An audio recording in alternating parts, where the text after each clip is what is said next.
Assalamualaikum warahmatullahi wabarakatuh. Perkenalkan, nama saya Muhammad Adi Zikri dengan NIM 31211034 dari kelas TI 21C3. Di sini saya akan menjelaskan tentang teknologi jaringan dalam IoT.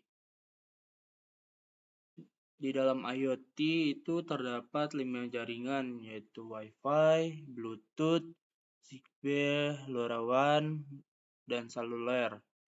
Bisa 4G dan atau 5G. Keuntungan teknologi jaringan dalam IoT yang pertama itu konektivitas yang luas dan global, yang kedua penggunaan energi yang efisien, yang ketiga skalabilitas untuk jaringan besar, dan yang keempat kinerja yang andal dan cepat.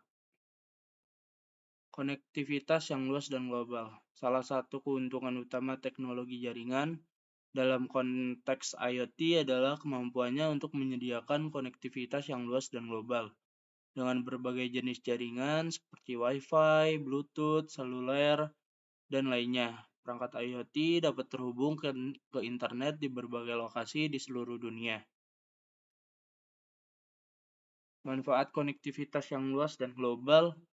Yang pertama itu skalanya yang luas, yang kedua koneksi tanpa batas, yang ketiga itu kerjasama antar negara. Contoh penerapannya yaitu sistem pelacakan kontainer di industri logistik, menggunakan teknologi jaringan global untuk melacak pergerakan kontainer di seluruh dunia, memastikan pengirimannya yang tepat waktu dan efisien dalam rantai pasok. Contoh lainnya yaitu pemantauan waktu nyata menggunakan teknologi LoRa dalam pengiriman kontainer, meningkatkan visibilitas, keamanan, manajemen krisis, layanan pelanggan, dan efisiensi rantai pasokan sambil mengurangi biaya yang terkait dengan kerusakan atau kehilangan kontainer. Penggunaan energi yang efisien. Salah satu manfaat krusial dari teknologi jaringan dalam ekosistem IoT adalah kemampuan untuk mengoptimalkan penggunaan energi pada perangkat-perangkat yang terhubung. Efisiensi energi menjadi penting karena banyak perangkat IoT yang beroperasi dengan daya baterai terbatas atau bahkan menggunakan energi dari sumber yang terbarukan. Pentingnya efisiensi energi itu ada prolonged battery life, pengurangan dampak lingkungan, dan biaya operasional yang rendah. Contoh penerapannya yaitu Smart Guard, merupakan kombinasi antara teknologi komunikasi dan informasi yang terhubung dengan perangkat lunak untuk mengontrol sistem tenaga listrik. Dalam penerapannya, Smart Guard menggunakan sensor dan metering. Sensor berfungsi untuk memantau penggunaan listrik dengan cerdas, seperti sensor gerak yang memantau lampu menyala ketika ada orang di sekitarnya.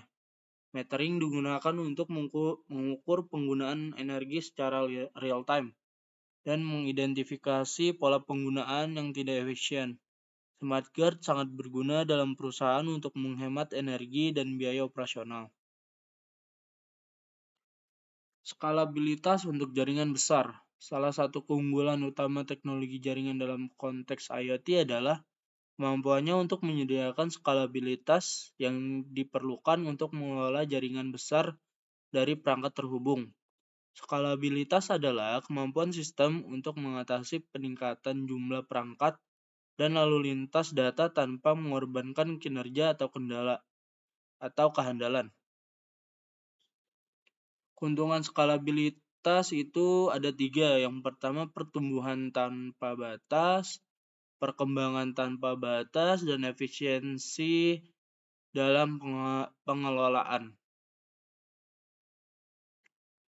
Di sini ada contoh penerapannya, bisa dengan smart energi, smart mobility, smart water, smart public service, smart bundling, smart building, smart data center. Kinerja yang andal dan cepat, salah satu nilai utama teknologi jaringan dalam konteks IoT adalah kemampuannya untuk menyediakan kinerja yang handal dan respons yang cepat, mendukung pertukaran data yang efisien antar perangkat. Kinerja yang andal dan cepat itu ada 3. Yang pertama, respon tepat waktu, pertukaran data lancar dan konsisten operasional. Contoh penerapannya yaitu jaringan sensor medis dalam lingkungan rumah sakit memerlukan kinerja yang cepat dan andal untuk memantau pasien dan mengirimkan data secara virtual secara instan. Tantangan teknologi jaringan dalam IoT yaitu latensi dalam transmisi data, keamanan dan privasi data, pengelolaan jaringan yang kompleks, dan interoperabilitas perangkat. Inovasi dan perkembangan. Yang pertama, integrasi 4G untuk konektivitas super cepat. Yang kedua, pengembangan standar keamanan IoT yang lebih baik. Yang ketiga, penggunaan AI dalam pengelolaan jaringan yang kompleks. Sekian dari saya. Apabila ada yang kurang mohon dimaafkan. Wabillahi taufiq wal hidayah. Wassalamualaikum warahmatullahi wabarakatuh.